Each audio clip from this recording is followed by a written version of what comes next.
So ರೈತರಾದವರು ಪ್ರತಿದಿನ ಹೊಲಕ್ಕೆ ಹೋಗ್ತಿರ್ತಾರೆ, ಹೊಲದಲ್ಲಿ ಬೆಳೆ ಹೆಂಗೈತೆ ಅಂತ ನೋಡ್ತಾ ಇರ್ತಾರೆ. ಸೊ ಇದು ಎಲ್ಲ ರೈತರು ಮಾಡ್ತಕ್ಕಂಥ ಕೆಲಸ. ಬಟ್ ಇವಾಗಿಂದ ನೀವು ಹೊಲಕ್ಕೆ ಹೋಗೋವಾಗ ಈ ವಿಡಿಯೋದಲ್ಲಿ ನಾವೇನು ಹೇಳಿದೀವಲ್ಲ ಅದನ್ನ ಮಾಡ್ರಿ. ಈಗ ನೀವೆಲ್ಲ ನೋಡಿದ್ರಲ್ಲ, ಇದು ಕಾಯಿ ನೋಡ್ರಿ ಎಷ್ಟು ಚೆನ್ನಾಗಿ ದಪ್ಪ ಅದಾವ, ಎಷ್ಟು ದಪ್ಪ ಅದ, ಎಷ್ಟು ಚೆನ್ನಾಗಿ ಕಾಯಿ ಹಿಡ್ಕೊಂಡೈತೆ.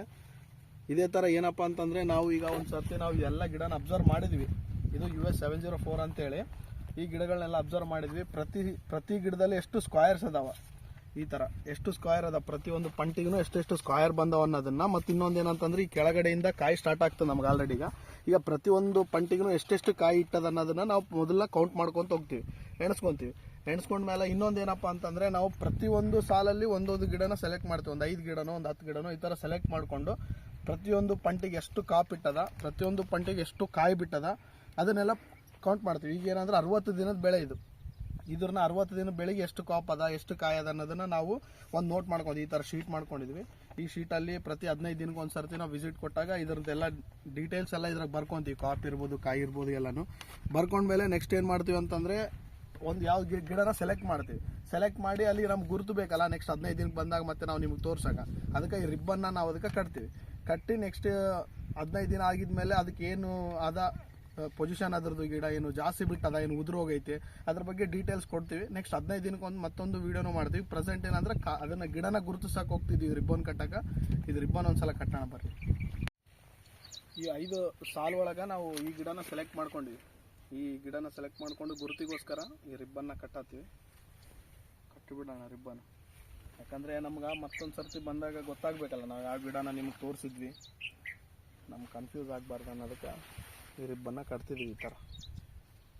ಓಕೆ ಬರ್ರಿ. ಇದೇ ಸಾಲಲ್ಲಿ ಸ್ವಲ್ಪ ಈ ಕಡೆ ಕಟ್ಟೋಣ. ಇನ್ನೊಂದು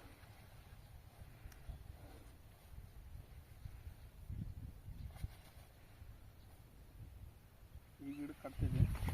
ಇದೊಂದು ಗುರುತು.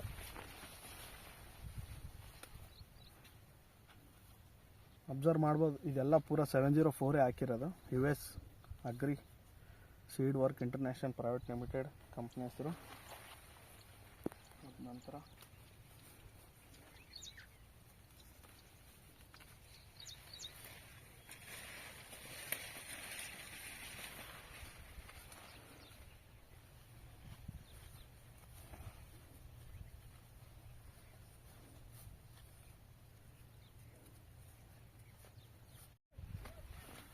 ಈಗ 5 ಗಿಡನ ಸೆಲೆಕ್ಟ್ ಮಾಡಾಯಿತು, ಕಟ್ಟಿವಿ ರಿಬ್ಬನ್ ಎಲ್ಲ ನೋಡಿದ್ರಲ್ಲ ನೀವೆಲ್ಲ.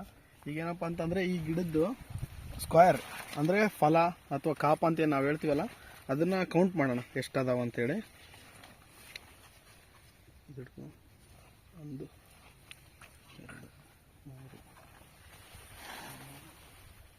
4 5 6 7 8 9 10 11 10 11 12 13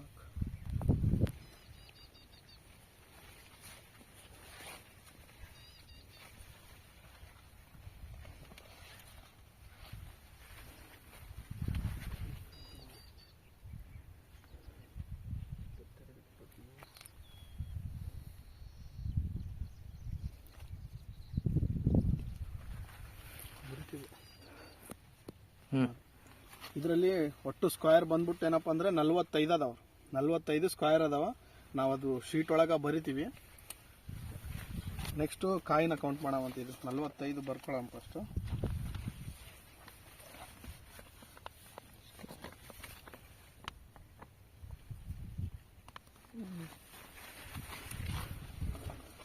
ನೆಕ್ಸ್ಟು ಕಾಯಿ ಎಣಿಸ್ಕೊಂಡು ಕಾಯಿ ಎಷ್ಟದ ನೋಡಮ್ಮ.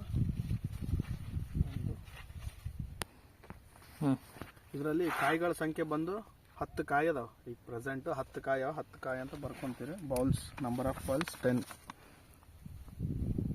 ಓಕೆ,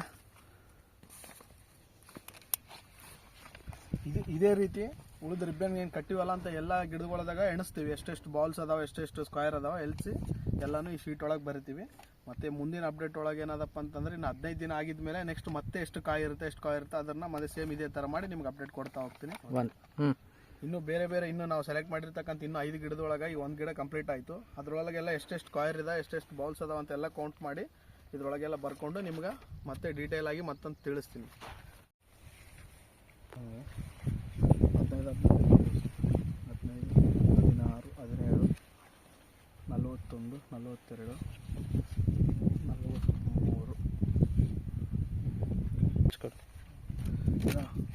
ಎಲ್ಲ ಟೋಟಲ್ ಬರ್ದೀವಿ ಈಗ 45. ಓಕೆ. ಎಲ್ಲನೂ ಬರ್ದೀವಿ ಈಗ. ಪ್ರತಿಯೊಂದು ಗಿಡ, 1ನೇ ಗಿಡ, 2ನೇ ಗಿಡ, 3, 4, 5ನೇ ಗಿಡಕ್ಕೆ ಎಷ್ಟೆಷ್ಟು ಸ್ಕ್ವೇರ್ ಅದಾವ, ಎಷ್ಟೆಷ್ಟು ಬೌಲ್ ಅದಾವ ಅಂತೇಳಿ ಈ ಥರ ಬರ್ಕೊಂಡಿದ್ದೀವಿ. ಓಕೆ. ಈಗೇನಪ್ಪ ಅಂದರೆ ನಾವು ಅವಾಗಲೇ ಹೇಳ್ದಂಗೆ 5 ಗಿಡನ ಸೆಲೆಕ್ಟ್ ಮಾಡ್ಕೊಂಡಿದ್ವಿ. ಸೆಲೆಕ್ಟ್ ಮಾಡ್ಕೊಂಡು ರಿಬ್ಬನ್ ಎಲ್ಲ ಕಟ್ಟಿದ್ದಾಯಿತು. ಅದಾಗಿದ್ಮೇಲೆ ನಾವು ಸ್ಕ್ವೇರು ಕೌಂಟ್ ಮಾಡಿದ್ವಿ ಮತ್ತು ಕಾಯಿನೂ ಕೌಂಟ್ ಮಾಡಿದ್ವಿ.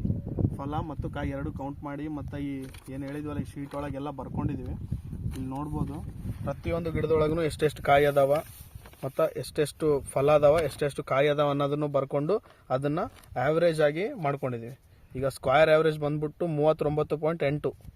ಅದೇ ಥರ ಇದು ಕಾಯಿಗಳದ್ದು ಸ್ಕ್ವೇರ್ ಕಾಯಿಗಳದ್ದು ಆ್ಯಾವ್ರೇಜ್ ಮಾಡಿದರೆ 7 ಅಂತ ಬಂದೈತೆ. ಇದರ ಅರ್ಥ ಏನಪ್ಪ ಅಂತಂದರೆ, ಸ್ಕ್ವೇರ್ ಮಾಡಿದ್ದಾರೆ ಇದರ ಅರ್ಥ ಏನಂತಂದರೆ ಪ್ರತಿಯೊಂದು ಗಿಡದೊಳಗೂ ಆ್ಯಾವ್ರೇಜ್ ಆಗಿ 39 ಸ್ಕ್ವೇರ್ ಅದಾವ, ಅಂದರೆ ಫಲ ಅದಾವ. ಮತ್ತು ಬಾಲು ಕಾಯಿಗಳನ್ನೂ ಬಂದೇನಪ್ಪ ಅಂತಂದ್ರೆ ಪ್ರತಿಯೊಂದು ಗಿಡದೊಳಗೂ 7 ಕಾಯಿಗಳದಾವ ಅಂತ ಅರ್ಥ. ಈ ಹೈಬ್ರಿಡ್ ಹೆಸರು US 704 ಅಂತೇಳಿ, seed work international private limited ಅಂತೇಳಿ company. Seed work international private, ಇದು US 704 ಅಂತೇಳಿ ಇದು seed work international private limited, US agri ಅಂತಾನೆ ಫೇಮಸ್ ಆಗಿರ್ತಕ್ಕಂಥ ಈ ಕಂಪ್ನಿ. US 704 ಇದು ಬೀಜದ ಹೆಸರು, ಹೈಬ್ರಿಡ್ ಹೆಸರು ಬಂದ್ಬಿಟ್ಟು. ನನ್ನ ಹೆಸರು ರಾಹುಲ್ ಅಂತ, ನಾನು ಸೈದಾಪುರ ಹೋಬಳಿಯಿಂದ. ಈ ಗ್ರಾಮ ಬಂದ್ಬಿಟ್ಟು ಬೆಳಗುಂದಿ. ರಮೇಶ್ ಅನ್ನೋರು ಒಬ್ಬ ಫಾರ್ಮರಿಗೆ ನಾವು US 704ನ ರೆಕಮೆಂಡ್ ಮಾಡಿ ಸೀಡ್ಸ್ನ ಹಾಕ್ಸಿದ್ವಿ, ಹೈಬ್ರಿಡ್ ಮಾಡಿಸಿದ್ವಿ. ಜೂನ್ 10ನೇ ತಾರೀಕು ಬಿತ್ತನೆ ಆಗಿತ್ತು. ಇಲ್ಲಿವರೆಗೂ 62ನೇ ದಿನದ ಬೆಳೆ ಇದು. ನಾವಿಲ್ಲಿ ಅಬ್ಸರ್ವ್ ಮಾಡಿರೋ ಪ್ರಕಾರ ಎಲ್ಲೂ ಕೂಡ ನಮ್ಗೆ ರಸ ಇರೋ ಕೀಟಗಳ ಸಂಖ್ಯೆ ಅಂತೂ ನಮಗೆಲ್ಲೂ ಕಾಣಿಸಿಲ್ಲ, ತುಂಬ ಲೋ ಆಗಿದೆ, ಏನೂ ಇಲ್ಲ.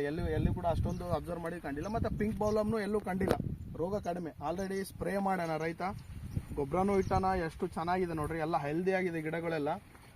ಮತ್ತು ನಮ್ಮ ಕಡೆಯಿಂದ ನಾವು ರೆಕಮೆಂಡ್ ಮಾಡೋದೇನಪ್ಪ ಅಂತಂದರೆ, ಈಗ ಇನ್ನು 2 ದಿನ ಮೊದಲು ಮಳೆ ಆಗಿರೋದ್ರಿಂದ ನೆಲ ಎಲ್ಲ ಹಸಿ ಅದ. ನಮ್ಗೆ ನೋಡ್ಬೋದು, ಈ ಗಿಡ ಎಲ್ಲ ನೋಡ್ಬೋದು ನೀವು, ನೆಲ ಎಲ್ಲ ಹಸಿ ಆಗಿರೋದ್ರಿಂದ ಈಗ ಪ್ರೆಸೆಂಟ್ ಇರೋ ಸಿಚುವೇಶನಿಗೆ ನಮ್ಗೆ ಪೊಟ್ಯಾಶ್ ಬೇಕಾಗುತ್ತೆ. ಯಾಕಂದರೆ ತುದಿಯಲ್ಲಿ ಕಾಯಿ ಕಟ್ಟೋದ್ರಿಂದ ಏನಾಗ್ತಿರ್ತದೆ, ಸಮ್ಟೈಮ್ಸು ಡ್ರಾಪ್ ಆಗೋ ಚಾನ್ಸಸ್ ಇರುತ್ತೆ.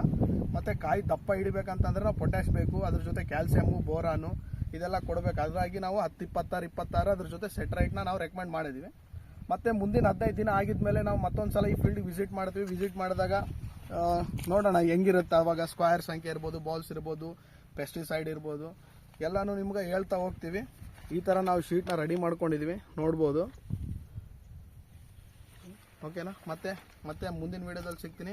ಎಲ್ಲರಿಗೂ ನಮಸ್ಕಾರ.